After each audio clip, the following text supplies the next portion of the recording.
The USB drive arrived on a Tuesday morning, tucked inside a manila envelope with no return address. Evan Lark turned it over in his hands, studying the simple piece of plastic that would destroy his marriage in the next 60 seconds. He slid it into his laptop without hesitation. The video file opened to shaky footage of a hotel room, expensive sheets, champagne bottles, and his wife Celia pressed against a man who wasn't him. The timestamp read 3 days ago, Saturday night, the night of Nia Granger's bachelorette party. Evan's coffee grew cold as he watched Celia laugh, kiss another man's neck, and stumbled toward the bed. The camera followed them, capturing everything with clinical precision. At the bottom corner, a text overlay appeared. Thought you should know. T. His phone buzzed, a number he didn't recognize. Evan, it's Theo Marsh, from Jefferson High. I was working the party Saturday night. Evan remembered Theo, quiet kid who got picked on until Evan stepped in junior year. Apparently Theo remembered too. Why? Evan asked, his voice steady despite the earthquake in his chest. Because you saved my life once, Theo said. Now I'm returning the favor. The call ended. Evan sat in his cramped insurance office, surrounded by claim files and fluorescent lighting, watching his marriage collapse in high definition. Celia appeared on screen again, whispering something to her lover that made him laugh. The man's face came into focus. Adrian Kearns from Celia's logistics company. Evan closed the laptop. 39 years old, and he was learning that everything he'd built was constructed on lies. But instead of rage, something colder settled in his chest, something calculating. He pulled out his phone and called his doctor's office. I need to schedule STD testing for my wife and myself, he said calmly. Today, if possible. Dr. Martinez delivered the results with practiced sympathy. Evan sat across from her desk while Celia shifted uncomfortably in the chair beside him. The good news is everything's treatable, Dr. Martinez explained. But you both tested positive for chlamydia. It's common, and with antibiotics— How? Celia interrupted, her voice pitched higher than usual. We've been monogamous for 8 years. Evan watched his wife's performance with detached interest. The slight tremor in her hands, the way she avoided his eyes. She was good, he'd give her that, but not good enough. Sometimes these things lay dormant, Dr. Martinez said diplomatically. The important thing is treatment. Celia nodded vigorously. Of course. Yes, we'll take care of it right away. They drove home in silence. Celia stared out the passenger window while Evan navigated Richmond's evening traffic.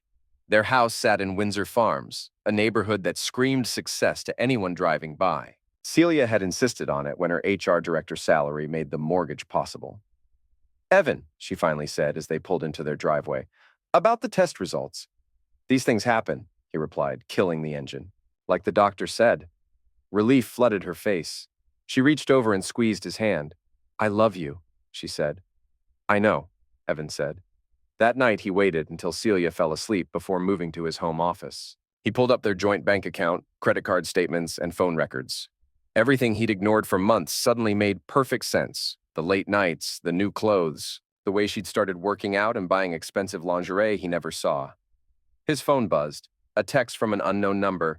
Check her work tablet. She left it charging in the kitchen. Evan crept downstairs. Celia's tablet sat plugged in beside the coffee maker, password protected. He tried their anniversary. Nothing. Her birthday. Nothing.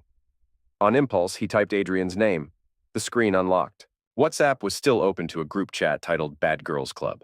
There were 4 members, Celia, Nia Granger, and 2 other women Evan recognized from their social circle. He began scrolling, unsure at first what he'd find, until the messages started painting a version of his wife he didn't recognize. One line caught his eye immediately. Evan's working late again, Celia had written. Perfect timing for Adrian. A devil emoji followed the message. Nia replied quickly. Girl, you're playing with fire. What if he finds out? Please, Celia had written back. Evan's too boring to suspect anything. He thinks I'm some saint who goes to book club twice a week. Evan kept scrolling, his thumb tense against the screen. A few lines down, Nia made her own confession. Speaking of playing with fire, Marcus and I hooked up again. 3 weeks before my wedding, lol. You're terrible, Celia had responded. Poor Declan has no idea what he's marrying. What he doesn't know won't hurt him, Nia said. Besides, once I misses, Vaughn with his trust fund access, I can do whatever I want. Evan blinked hard. The messages didn't stop. They only got worse. For months, the women had swapped lies, laughed at their partners, and shared details about secret affairs. Celia's messages stood out, too vivid to ignore. Told Evan I'm staying late for a client dinner, she'd written. Meanwhile, Adrian and I are booked at the Jefferson until midnight. Nia had replied, Girl, I swear you're going to end up on one of those true crime podcasts. Only if Evan ever grows a spine, Celia shot back. Which, not likely. His jaw clenched, but his hands moved with purpose. He screenshotted every message. Then came the most recent thread, just 3 days ago, right before the bachelorette party. One last wild night before Nia becomes a boring housewife, Celia had said. I'm bringing my friend Adrian. This party's going to be epic, Nia had replied. What happens in Richmond stays in Richmond. Evan read the words 3 times before slowly setting the tablet back where he'd found it. Upstairs, Celia was fast asleep, one arm stretched lazily across his side of the bed. In the dim light filtering through the curtains, she looked peaceful, beautiful, undeserving. He turned without a word and walked back to his office. At his desk, he opened a new browser window. It was time to learn everything he could about Adrian Kearns. Adrian was easy to research. LinkedIn showed a successful career in logistics, rising through the ranks at Cornerstone Transport Solutions. Married to Rebecca Kearns, a pediatric nurse. 2 kids, ages 8 and 10. The family lived in a modest suburban home in Mechanicsville, about 20 minutes from Richmond. Evan cross-referenced Adrian's social media with Celia's. They'd been careful. No public interactions, no tagged photos. But metadata told a different story. Location services showed them at the same restaurants, the same hotels, the same coffee shops on the same days for the past 6 months. His phone rang. Theo, again. Did you look at the video? Theo asked. I did. There's more. I recorded audio from the hallway. Your wife and that other bride, Nia, they were talking about their men, saying some pretty nasty things. Send it to me. The audio file arrived minutes later. Evan plugged in headphones and listened to his wife's voice drift through hotel room walls. God, Evan is so predictable, Celia was saying. Same boring routine every night, same boring job, same boring everything. Adrian makes me feel alive again. At least you know what you're getting, Nia replied. Declan's sweet, but he's basically a golden retriever with a trust fund. Zero backbone. I need a man who can actually take charge, you know? That's why we have our side pieces, Celia laughed. Best of both worlds. Boring stability at home, excitement when we want it. Exactly. And after I marry Declan, I'll have enough money to really do whatever I want. Maybe even leave Richmond entirely. Start fresh somewhere more exciting. What about Declan? What about him? He'll be heartbroken for like 6 months. Then find some other woman to worship. Men like him always do. Evan saved the file and leaned back in his desk chair. The house was quiet except for the hum of central air conditioning. Outside, Richmond slept peacefully, unaware that several lives were about to change forever. He opened a new document and began typing. Plans needed to be made, timelines established, resources allocated. Evan approached revenge the same way he approached insurance claims, methodically, thoroughly, and with an eye toward maximum payout. By dawn, he had a strategy. The next morning, Celia bounced into the kitchen wearing yoga pants and a sports bra. She kissed Evan's cheek while he ate breakfast and read the Richmond Times-Dispatch. Good morning, handsome, she said brightly. I was thinking we should plan a weekend getaway soon. Maybe Virginia Beach? We haven't had couple time in forever. That sounds nice, Evan replied without looking up from his paper. When were you thinking? After Nia's wedding, I'll be so exhausted from all the maid of honor duties. She poured coffee into a travel mug. Speaking of which, I need to run errands for the bachelorette party today. Final details, you know? Evan nodded. What time will you be home? Probably late. You know how it is with wedding planning. She grabbed her purse and keys. Don't wait up. Drive safe, Evan said. After she left, he made 3 phone calls. The first was to Tommy Rodriguez, a private investigator he'd worked with on insurance fraud cases. The second was to Janet Mills, a divorce attorney whose reputation for aggressive tactics was legendary in Richmond legal circles. The third was to his bank. I need to transfer some funds into a separate account, he told his personal banker. Something my wife can't access. Of course, Mr. Lark, how much are we talking about? Everything. By noon, Evan had secured a PI, retained counsel, and moved 90% of their liquid assets into an account Celia didn't know existed. His name was removed from their joint credit cards, and he'd begun the process of documenting every shared asset for potential division. Tommy called him at 2 p.m. I've got eyes on your wife, the PI reported. She's at Adrian Kearns' apartment complex. Been there about an hour. Get photos, video if possible. Already on it. This guy's pretty sloppy about covering his tracks. Parked right out front in broad daylight. Evan drove to his insurance office and spent the afternoon processing claims. Workers' compensation fraud, suspicious house fires, staged car accidents. The same patterns repeated endlessly. People thinking they were clever, not realizing that lies always left evidence. At 6 p.m., Tommy sent him a photo gallery. Celia entering Adrian's building. Celia at Adrian's window, clearly visible and laughing. Celia leaving 3 hours later, hair mussed and lipstick gone. Evan forwarded the photos to Janet Mills with a note. Documentary evidence, more to follow. Celia came home at 8:30, claiming she'd been shopping for wedding decorations. She showed him bags from Target and Bath and Body Works as proof. How did the errands go? Evan asked. Exhausting, but productive. Nia's so particular about everything. I swear, bridezillas are real. She kicked off her shoes and collapsed on their couch. How was your day? Quiet. Processed some claims, nothing exciting. She snuggled against him while they watched Netflix. Evan stroked her hair and made appropriate responses to her commentary about the show. She felt warm and familiar against his side. For a moment, he almost forgot about the photos on his phone. Almost. Thursday morning brought an unexpected gift. Evan was reviewing claim files when his office phone rang. Mr. Lark, this is Marcus Chen from Cornerstone Transport Solutions. I understand you handle insurance investigations? Evan sat up straighter. That's correct. What can I help you with? We have a situation with one of our senior analysts. Possible misconduct involving company resources. We need someone discreet to look into it. What kind of misconduct? The sexual maltreatment variety. An employee reported inappropriate behavior, possible quid pro quo situations. We need documentation before we can take action. Evan smiled. I'd be happy to discuss this further. Who's the employee in question? Adrian Kearns. Know him? Not personally, but I can certainly investigate objectively. They scheduled a meeting for Friday morning. Evan hung up and immediately called Tommy. I need you to dig deeper into Adrian Kearns' work situation. Specifically, any complaints, HR issues, or inappropriate relationships with colleagues. On it. Anything particular I should look for? Everything. This guy's about to have a very bad week. That evening, Celia announced she was having dinner with Nia to discuss final wedding preparations. We'll probably be late, she said, applying lipstick in their bedroom mirror. Wedding crisis mode, you know? Of course. Tell Nia I said, congratulations. Will do. Evan waited 30 minutes after she left, then drove to Adrian's apartment complex. Tommy had given him the address, and sure enough, Celia's Honda was parked outside Building C. He positioned himself across the street with a clear view of the entrance and settled in to wait. His patience was rewarded at 11:47 p.m. Celia and Adrian emerged together, holding hands and kissing goodbye like teenagers. She stayed pressed against him for a full minute before finally walking to her car. Evan photographed everything. When Celia got home at midnight, she found Evan reading in bed. How was dinner? He asked casually. Stressful. Poor Nia's having second thoughts about the flowers. We had to call 3 different vendors. She disappeared into their bathroom and emerged in pajamas, face washed clean of makeup. I'm exhausted. Sweet dreams, Evan said. She curled up beside him with a contented sigh. Love you. Love you too.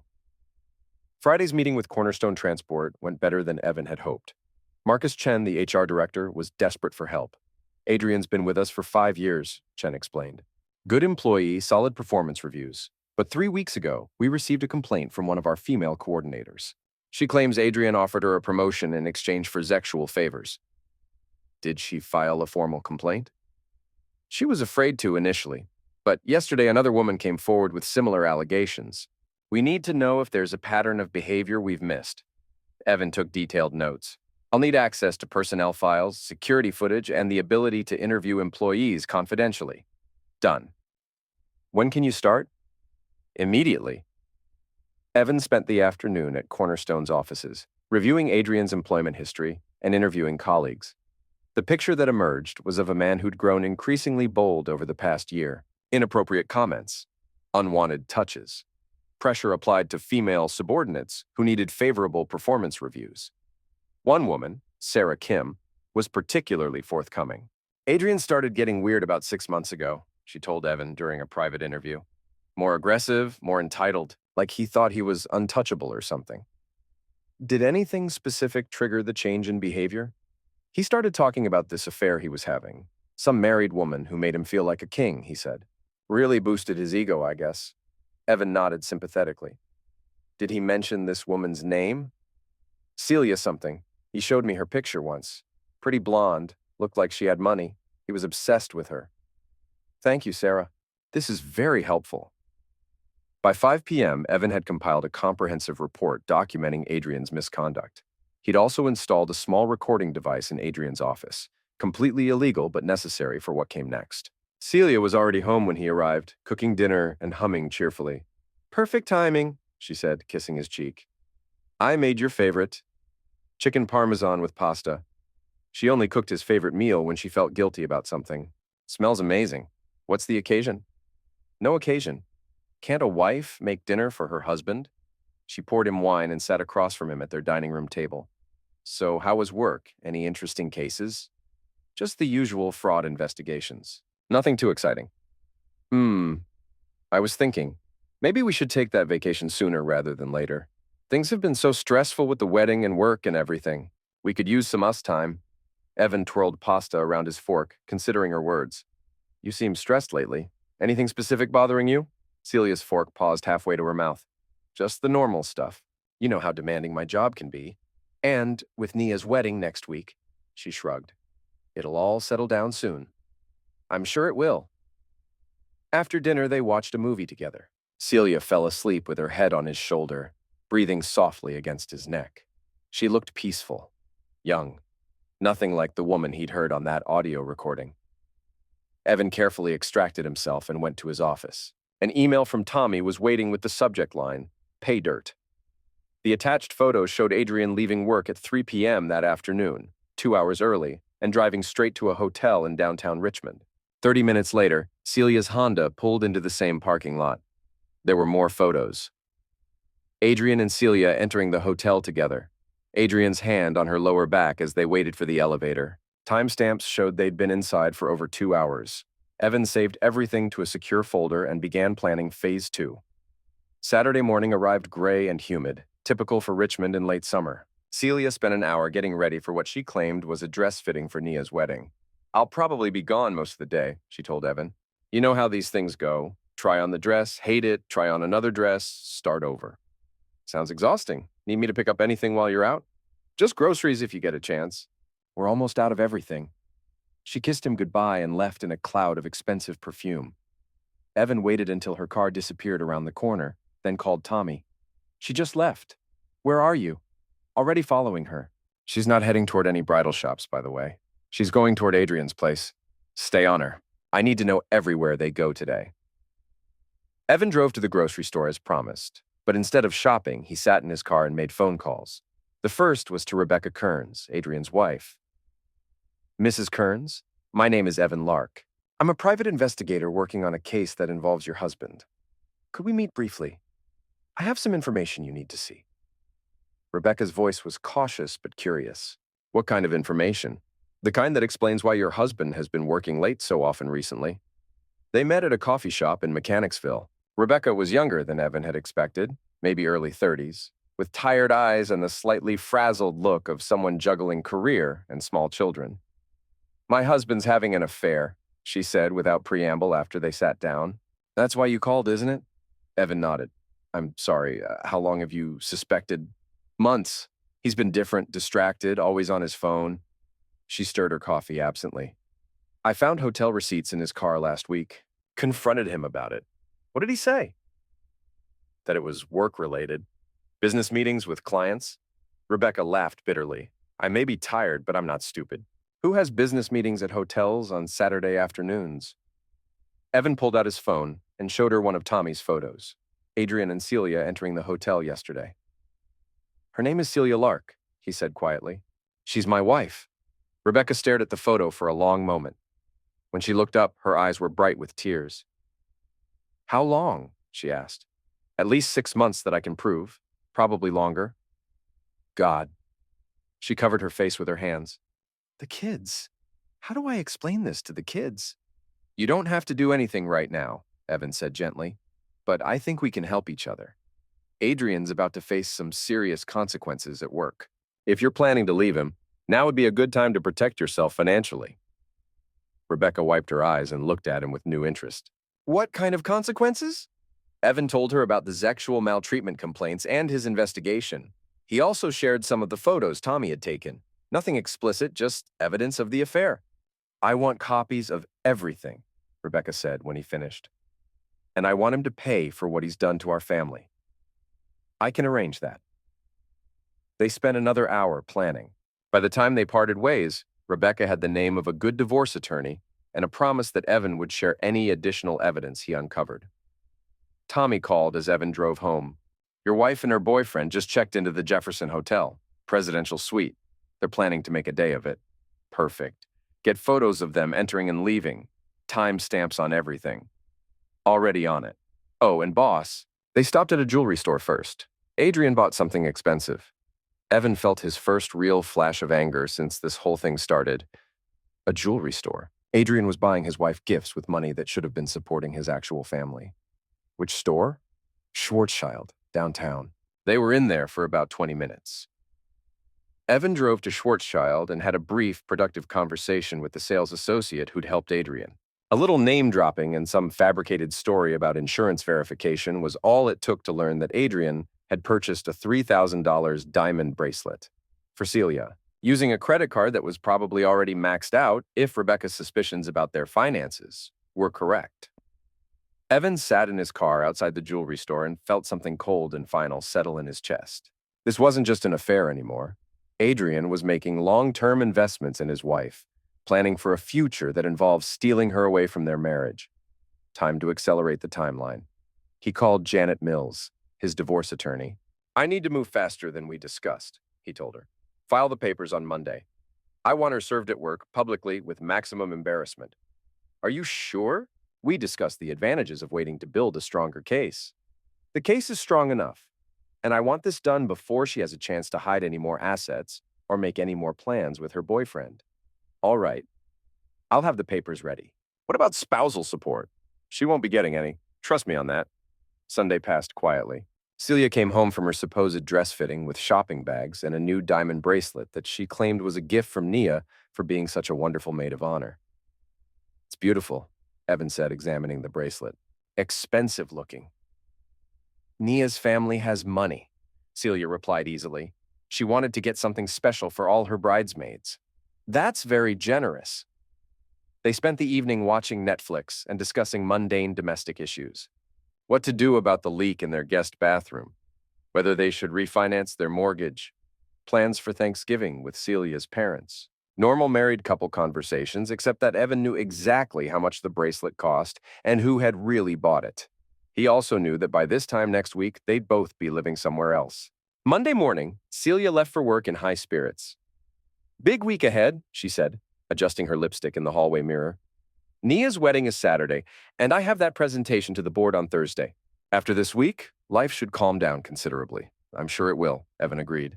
At 10 a.m., a process server walked into Cornerstone Transport Solutions and asked for Celia Lark at the front desk. Evan knew this because he'd asked Tommy to be there with a camera. The photos arrived 20 minutes later. Celia's face frozen in shock as she read the divorce papers, her colleagues staring. The whispered conversations that followed as she hurried back to her office. Tommy's report came an hour later. She called Adrian immediately. They're meeting for lunch to discuss the situation. Want me to record the conversation? Absolutely. At noon, Tommy positioned himself at a table near Adrian and Celia at a small Italian restaurant downtown. The recording device he'd planted in Adrian's jacket pocket the previous week, another completely illegal but necessary tool, captured everything. This is a disaster, Celia was saying. He knows everything. The divorce papers mention infidelity specifically. How much does he actually know? Adrian asked. I don't know. But he's been so calm about everything, too calm. That's not like him. Maybe he's just processing it. Shocked, you know? Some guys shut down when they get emotional. You don't understand, Celia said. Evan doesn't get emotional. He gets strategic. If he filed for divorce, it means he has a plan. So what do we do? I don't know. My lawyer says I should try to reconcile or at least delay the proceedings. Buy time to figure out what he has on us. F that. Maybe this is good news. Now we don't have to sneak around anymore. We can be together for real. There was a long pause. Then Celia's voice quieter. Adrian, I need to ask you something. Are you serious about us? About a future together? Of course I am. Why would you even ask that? Because you're still married too. And if we're both getting divorced, we need to know what we're dealing with financially. How much debt you have, what kind of assets.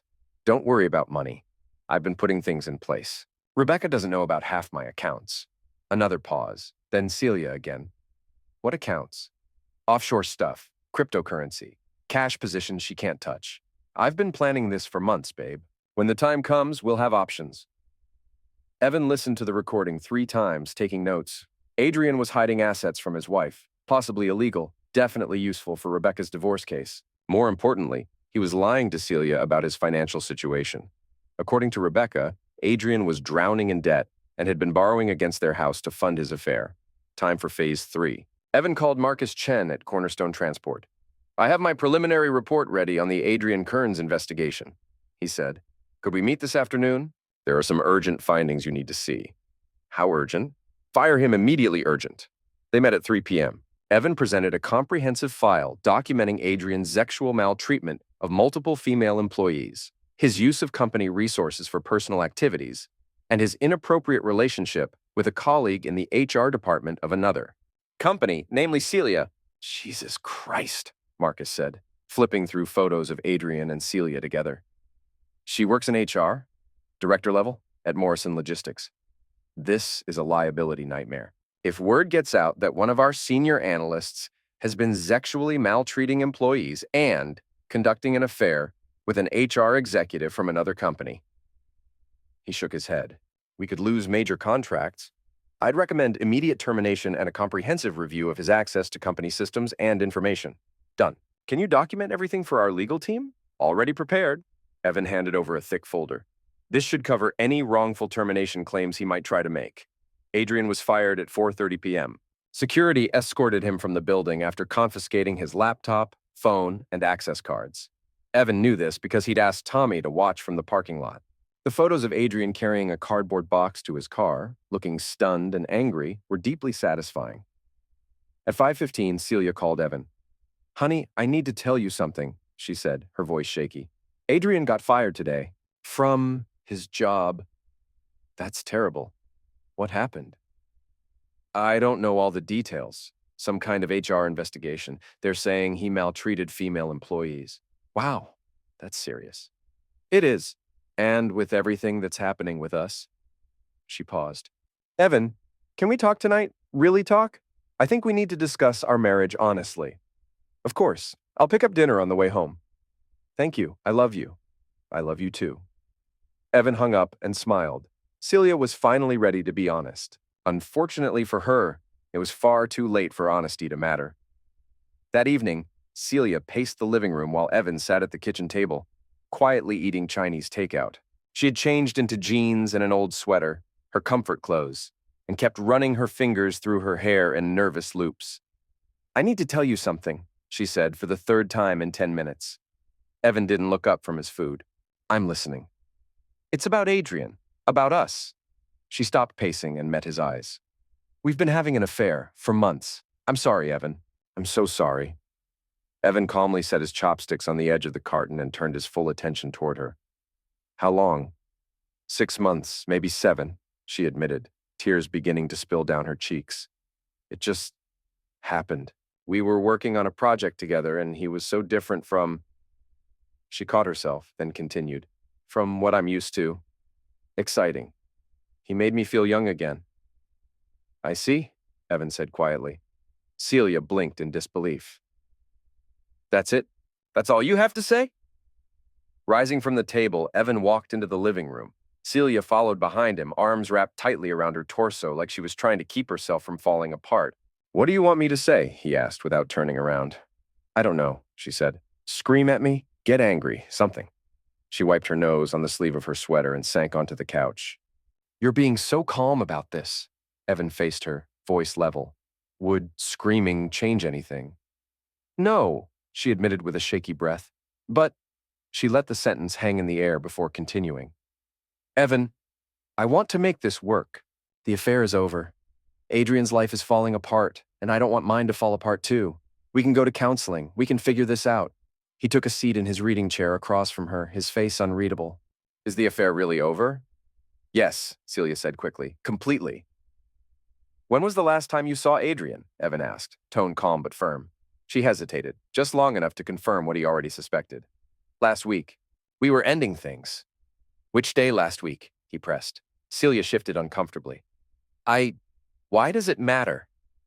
Because I'm trying to understand the timeline, Evan replied. When exactly did you decide to end things with Adrian? There was a pause before she said, when I realized what it was doing to our marriage, when I understood that I was about to lose something real for something temporary. Evan nodded thoughtfully.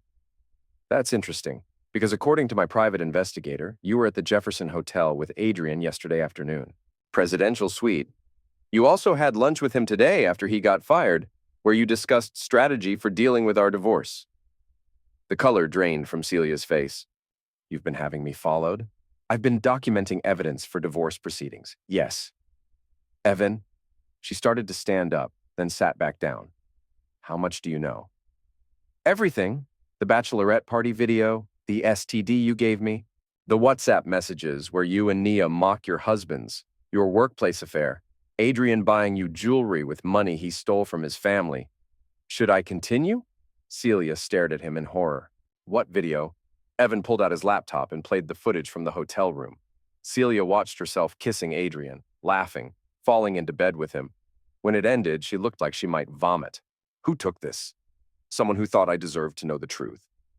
Evan, please, let me explain. There's nothing to explain. You made choices. Now you live with the consequences. Celia started crying harder. What consequences? What are you going to do? I'm going to let you destroy yourself. I'm just providing the tools. What does that mean? Evan closed the laptop and looked at his wife, soon-to-be ex-wife, with something approaching pity. It means that Adrian has been lying to you about his financial situation. He's not hiding money from Rebecca. He's hiding debt. About $200,000 of it, according to my research. Credit cards, personal loans, a second mortgage he took out without Rebecca's knowledge. The affair with you has been expensive. Celia's crying began to slow, though her shoulders still trembled. That's not... He said he had offshore accounts, she whispered. Evan didn't flinch. He lied. Adrian is broke. Worse than broke. And now he's unemployed, facing multiple sexual maltreatment lawsuits, and going through a divorce where his wife knows about the hidden debt. Her head snapped up. How do you know all this? Because I've been talking to Rebecca, he said evenly. She's filing for divorce tomorrow. She's also reporting the hidden debt to the authorities as potential fraud. Celia stared at him in disbelief. You talked to his wife? We've become quite close, Evan replied. Betrayed spouses have a lot in common. Her expression shifted from shock to anger. Evan, this is crazy. You can't just destroy people's lives because you're angry. I'm not destroying anything, he said as he stood. I'm simply revealing what was already there. You and Adrian destroyed your own lives. I'm just making sure everyone else knows about it. There was a long pause. Then Celia looked up at him with pleading eyes. What about us? Our marriage? Our marriage ended the first time you slept with Adrian, Evan said flatly.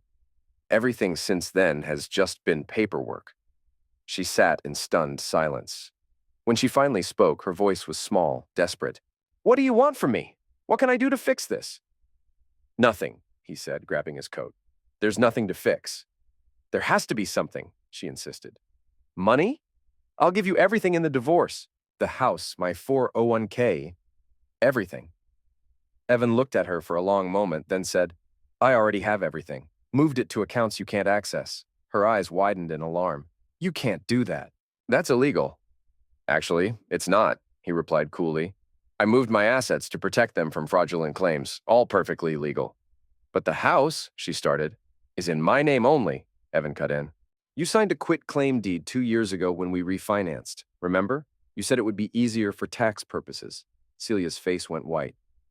You planned this, all of it. No, he said as he picked up his keys from the coffee table. I planned for this. There's a difference. He walked to the door without looking back.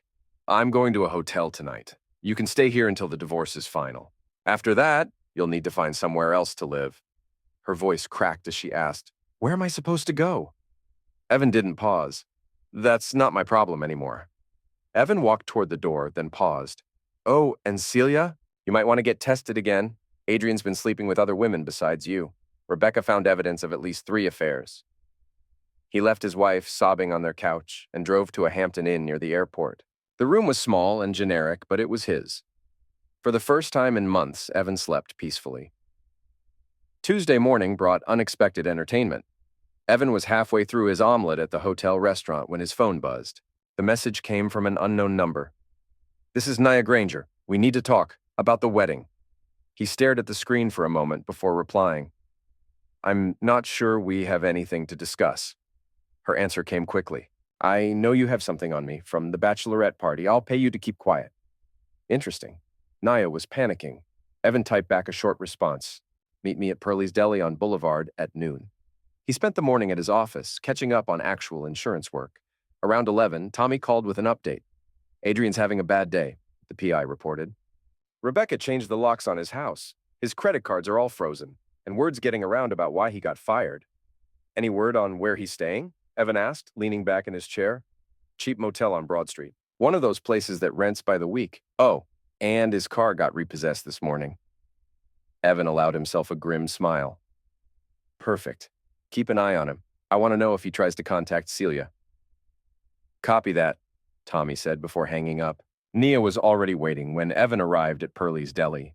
She looked nervous, constantly glancing at her phone and scanning the restaurant like she expected paparazzi to burst through the door. Thank you for meeting me, she said as he slid into the booth across from her. Evan folded his hands on the table. What can I do for you? I know you have video from the bachelorette party, Nia said, lowering her voice. I know it shows me with Marcus. I'll give you $10,000 to delete it. He raised an eyebrow. Why would I want to delete it? Because you're angry at Celia, not me. Her voice was tight. This doesn't have to affect my wedding. Evan studied her. She was beautiful in a polished, artificial way, impeccable makeup, designer clothes that screamed wealth, and jewelry that probably cost more than his car. Everything about her was curated for status. When's the wedding again? He asked casually. This Saturday, she replied. Declan's family is flying in from all over. We have 200 guests. The venue alone cost 40 grand. That's a lot of money, he noted. It is, she agreed quickly. And if you release that video... She didn't finish the sentence. Evan tilted his head. What exactly did you do at the party that you're so worried about? Nia fidgeted in her seat. I made some mistakes, poor choices, but they don't reflect who I really am. What kind of mistakes? He asked, pressing. I was with Marcus. My ex-boyfriend. Her voice dropped to a whisper. We hooked up. Evan raised an eyebrow but said nothing, letting her continue. It was stupid, Nia said. I was drunk, scared about the wedding, and he was there. Just hooking up, he asked pointedly. We had sex, she admitted, her voice barely audible now. In one of the hotel rooms, it meant nothing, just cold feet. Evan nodded slowly. And now you're worried Declan will find out. Nia's eyes filled with tears. He would die. Absolutely die. Declan's never even been with another woman. He thinks I'm this perfect person who's never made a mistake. She dabbed at her eyes with a napkin. He's a good man. He doesn't deserve to be hurt like this. You're right, Evan said. He doesn't. So? She looked at him hopefully. You'll delete the video? I'll think about it, Evan replied calmly. Her tone immediately sharpened. What does that mean? Instead of answering, Evan reached into his jacket and pulled out his phone. He tapped the screen and showed her a photo, not from the bachelorette party, but from Tommy's surveillance last week. This was taken 5 days ago, he said. You were at the Omni Hotel with Marcus for 3 hours. Nia stared at the screen, stunned. Why were you following me? I wasn't following you specifically, Evan said coolly. I was investigating the web of affairs connected to my wife. You just happened to be one of the threads. This is insane, she muttered. You can't just spy on people. I can investigate insurance fraud, he replied, unbothered, which led to workplace misconduct, which led to infidelity, all perfectly legal. Nia looked down at the table. When she finally spoke again, her voice was hollow. What do you want? Evan didn't hesitate. I want you to be honest. How long have you been cheating on Declan? Since we got engaged. 8 months. She covered her face with her hands. Marcus and I have history. We dated for 2 years before I met Declan. When I got engaged, Marcus came back into my life, and I couldn't stay away from him. Why are you marrying Declan if you're in love with Marcus? Because Marcus doesn't have any money. The words burst out of her, loud enough to make other diners look over. She lowered her voice again. Marcus is a bartender. He lives in a studio apartment and drives a car that's older than I am. Declan has a trust fund. His family owns half of Henrico County. So, this is about money. It's about security. About having the life I want. Nia looked directly at him. You think that makes me a terrible person? I think it makes you honest. Finally. Will you delete the video? Evan considered her question. Nia was right. His fight wasn't with her. But she was also Celia's best friend and accomplice. More importantly, she was about to destroy a good man's life for money. No, he said finally. But I'll make you a deal. What kind of deal? Call off the wedding yourself. Tell Declan the truth about Marcus. Do it before Saturday and I'll keep the video private. Are you insane? I can't do that. Then I'll do it for you. Saturday morning, 1 hour before the ceremony, I'll hand Declan a USB drive with everything on it. Video, photos, timestamps. Let him decide whether he wants to go through with the wedding. Nia stared at him in shock. You would really do that? Destroy my wedding in front of 200 people? I'd be saving Declan from marrying someone who doesn't love him. Seems like a public service. This is blackmail. No, this is a choice. You can tell him the truth privately and try to work things out, or you can let him find out publicly and face the consequences. Nia was crying openly now, not caring about her makeup. He'll never forgive me. Maybe not, but he deserves the chance to make that decision. And if I don't tell him, then Saturday's going to be a very memorable day for everyone involved. Evan left her at the table and drove back to his hotel. He had calls to make and plans to finalize. The wedding was 4 days away, and he wanted to be ready for either outcome. Wednesday brought news from multiple fronts. The first call came early, from Rebecca Kearns. Adrian showed up at my work yesterday, she said without preamble. Security had to escort him out. He was screaming about how you'd ruined his life. Evan's tone sharpened. Are you safe? I think so, she replied. He's more desperate than dangerous right now, but I wanted you to know. He's getting unstable. I'll have someone keep an eye on him, Evan assured her. Any word on the divorce proceedings? My lawyer filed everything yesterday, Rebecca said. Adrian's going to be shocked when he realizes how much debt he's actually in. Turns out he's been hiding credit cards from me for years.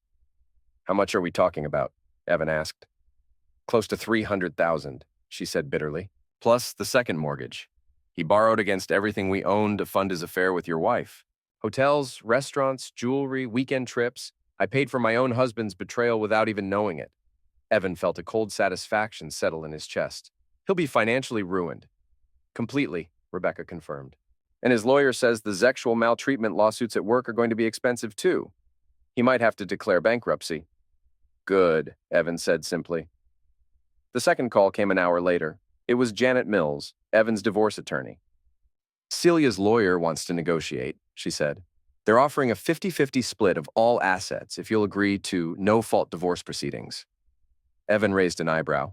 What's their leverage? They don't have any, Janet replied. Her lawyer knows she's in a weak position. The offer is pure desperation. Decline it, Evan said firmly. I want fault-based proceedings with full documentation of the infidelity, Janet sighed. That's going to be messy and public. I'm counting on it, he said. By midday, the third call came from Tommy, the private investigator. He's been trying to contact your wife all day, Tommy reported, calling, texting, showing up at her work. She's not responding.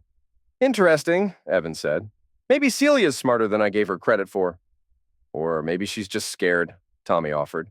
Word around town is Adrian's completely lost it, drinking heavily, making threats, talking about getting revenge on everyone who destroyed his life. Keep watching him, Evan instructed. If he gets dangerous, call the police. Will do. Oh, and boss, Tommy added, heard through the grapevine that Nia Granger's wedding might be in trouble. Rumors about the groom having second thoughts. Evan allowed himself a small smile. Really? That's interesting. At 3 p.m., his phone buzzed with a text from Nia. I told him. About Marcus, about everything. The wedding's off. Are you happy now? Evan texted back. I'm proud of you for doing the right thing. Her response came within seconds. Declan won't even look at me. His family is furious. The vendors are keeping their deposits. I've lost everything. Evan didn't sugarcoat his reply. You've lost some money and some fake relationships, but you've gained your integrity back. Nia's final text was venomous. F you and your integrity. I hope you and Celia destroy each other. Evan didn't respond. He set the phone down, feeling a grim, quiet satisfaction that Declan Vaughn wouldn't be wasting his life on a woman who saw him as a bank account. Thursday morning brought the biggest surprise yet. Evan was checking out of his hotel. He'd finally decided it was time to find a more permanent apartment when his phone buzzed. The screen lit up with Celia's name. He picked up immediately. Evan? It's me, she said, her voice shaky and uneven. Something terrible has happened. His stomach dropped. What is it? Adrian attacked me last night at my office, she said, barely holding it together. Evan froze, his hand tightening around the phone. Are you hurt? I'm bruised. Scared, Celia admitted, her voice cracking.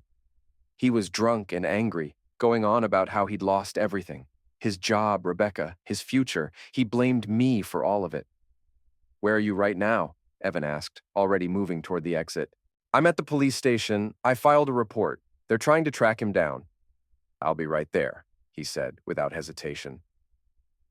When Evan arrived at the Richmond Police Department's downtown headquarters, he spotted Celia in the waiting area. She looked terrible, pale, exhausted, with a distinct bruise darkening her left cheek. Despite everything that had passed between them, seeing her like that awakened an instinct to protect her, one he thought he'd buried. He sat beside her and kept his voice calm. Tell me what happened. Celia looked down at her hands as she spoke. I was working late, finishing reports before the divorce hearings. Adrian showed up around 8. He was drunk, furious. He kept saying I'd ruined his life, that everything going wrong was my fault. Did he threaten you?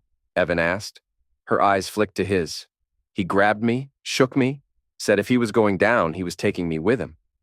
She touched her cheek gently. When I tried to get away, he punched me. Jesus, Celia, he murmured, fist tightening. She looked around nervously. Security showed up before it got worse, but Evan, her voice dropped, almost a whisper.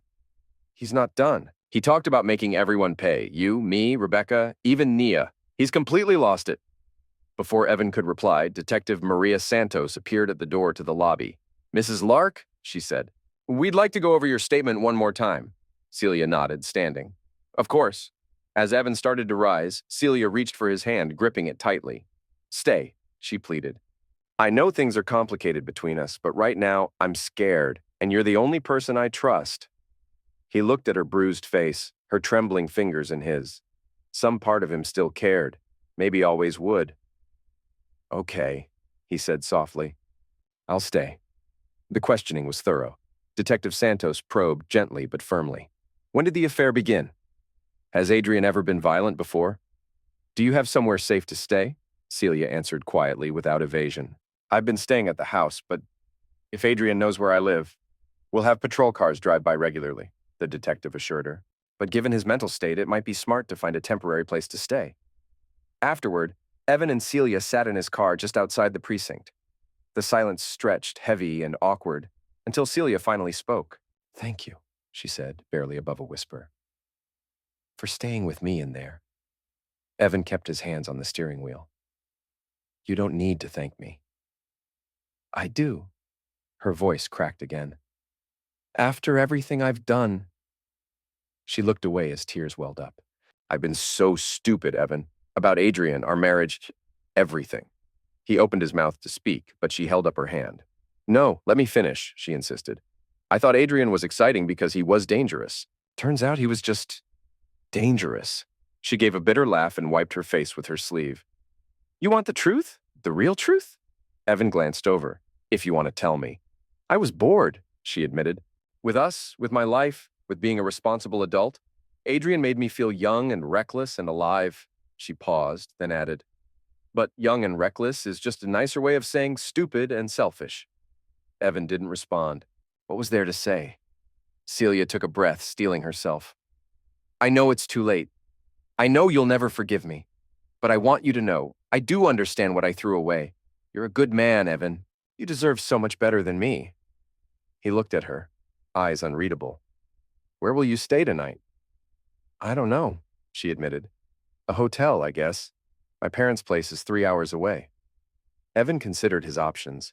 The smart thing would be to drop her off at a hotel and walk away. Let her figure out her own problems. But Adrian was dangerous, and Celia was still his wife, legally, if not emotionally. "You can stay at my hotel room tonight," he said finally. "I'll sleep on the couch. Tomorrow you can make other arrangements." "You don't have to do that." "I know I don't have to. But Adrian's unpredictable right now, and I don't want you getting hurt worse than you already have." They drove to the Hampton Inn in silence. Celia called in sick to work while Evan phoned Tommy and Detective Santos. Adrian was still missing, but his car had been spotted near downtown Richmond. "We need to find him before he hurts someone else," Evan told Tommy during one of the calls. Tommy's voice crackled through the line. "Police are on it, but this guy's got nothing left to lose. Makes him dangerous." That evening, Evan and Celia ordered room service and sat on the bed, watching the news. It felt surreal. Two people once in love, now clinging to routine in a place that wasn't home. During a commercial break, Celia broke the silence. "Can I ask you something?" Evan muted the TV. "Sure." She didn't look at him when she spoke. "When did you know? About Adrian?" He leaned back against the headboard. "The day you got tested for STDs. Your performance in the doctor's office was convincing, but not perfect." Celia's eyes widened. "You knew for weeks and didn't say anything?" "I was gathering evidence, making plans," Evan said flatly. "Plans to destroy me?" she asked, her voice hardening. He turned to face her. "Plans to protect myself. Everything else was just consequences." "Fair enough," she murmured, then fell silent for a moment. The weight of everything unspoken settled between them. Finally, she asked, "What happens now? With us, I mean?" Evan kept his gaze steady. "The divorce goes through. You figure out your life. I figure out mine." "And Adrian?" Her voice trembled slightly. "Adrian faces the consequences of his choices, same as everyone else." By Friday morning, they had their answer. Evan's phone rang at 7 a.m. He picked up and heard Detective Santos on the other end. "We found him," she said. "Adrian Kearns. He's been arrested." "For attacking Celia?" Evan asked, sitting up straighter. "Among other things," Santos replied. "Turns out he's been busy. Broke into his ex-wife's house, stole jewelry and electronics, tried to use Celia's credit card at 3 different stores. Also left some threatening voicemails for his former boss." Evan let out a breath. "Is he going to jail?" "Oh, yes," Santos confirmed. "Multiple felony charges. He won't be bothering anyone for a long time." After hanging up, Evan turned to Celia, who sat at the small hotel table nursing a mug of coffee. "Adrian's been arrested," he said. Relief washed over her face. "Thank God. What for?" "Breaking and entering, theft, credit card fraud, making terroristic threats. He's going to be in jail for years." "Years?" she repeated, eyes wide. "He's facing federal charges for the credit card fraud, plus whatever Virginia adds for everything else." Celia stared down at her coffee, her voice soft. "So it's really over. All of it." "The criminal stuff, yes," Evan said. "Our divorce still needs to be finalized." "Right, the divorce." She glanced up at him, eyes glistening. "I know this sounds crazy, but part of me wishes we could start over. Pretend none of this happened." "We can't," Evan said, not unkindly. "I know," she replied. "But if we could, would you want to?" He paused, taking in the woman across from him. Still beautiful, still intelligent, still capable of laughter when she wasn't pretending to be someone else. But she was also the woman who'd betrayed him for 6 months, who'd handed him an STD, who'd laughed about him behind his back. "No," he said finally. "I wouldn't." "Because you can't forgive me?" "Because I can't trust you," he explained. "And without trust, we don't have anything worth rebuilding." Celia nodded slowly. Tears welled again. "I understand. I hope you do," Evan said. "And I hope you learn from this." She gave a bitter laugh. "What am I supposed to learn? That cheating is wrong? I already knew that." "No," Evan said, rising from the bed to pack his overnight bag, "that actions have consequences, that other people aren't just supporting characters in your story, that when you hurt people, they might hurt you back." She wiped her eyes with the back of her hand. "Is that what this was? You hurting me back?" Zipping his bag, Evan paused and looked at her one last time. "No," he said firmly. "This was me refusing to be a sufferer. There's a difference." 6 months later, Evan stood in the parking lot of Richmond International Airport, saying goodbye to a life he'd never wanted to leave but couldn't bear to stay in. The divorce had been finalized 3 months earlier. Celia had gotten a lawyer who specialized in damage control. But there wasn't much to control. The evidence against her was overwhelming, and Virginia's infidelity laws were unforgiving. She'd ended up with almost nothing: some clothes, her car, and enough money to start over somewhere else. Adrian was serving a 7-year sentence in federal prison. Rebecca had gotten a divorce, sold their house to pay his debts, and moved with the kids to North Carolina to be closer to her family. She'd sent Evan a Christmas card thanking him for helping her escape what she now realized had been an abusive marriage. Nia had left Richmond entirely after her wedding scandal. Last Evan heard, she was working as a real estate agent in Charlotte and dating a man who didn't know about her history with Marcus. Some people never learned. Declan Vaughn had sent Evan a bottle of expensive scotch with a note. "You saved my life. If you ever need anything, call me." He was apparently dating a nurse from VCU Medical Center who shared his interests in hiking and volunteer work. Real interests, not the fake ones Nia had performed for his benefit. Flight 447 to Denver is now boarding all passengers. Evan picked up his carry-on bag and walked toward the gate. He'd taken a job with a Denver-based insurance company that specialized in complex fraud investigations. Better pay, better title, better life. A chance to start over in a place where nobody knew his story. His phone buzzed with a text message. The sender was listed as unknown, but he recognized the number. "Heard you're leaving town. Good for you. I hope you find happiness wherever you're going. I'm sorry for everything."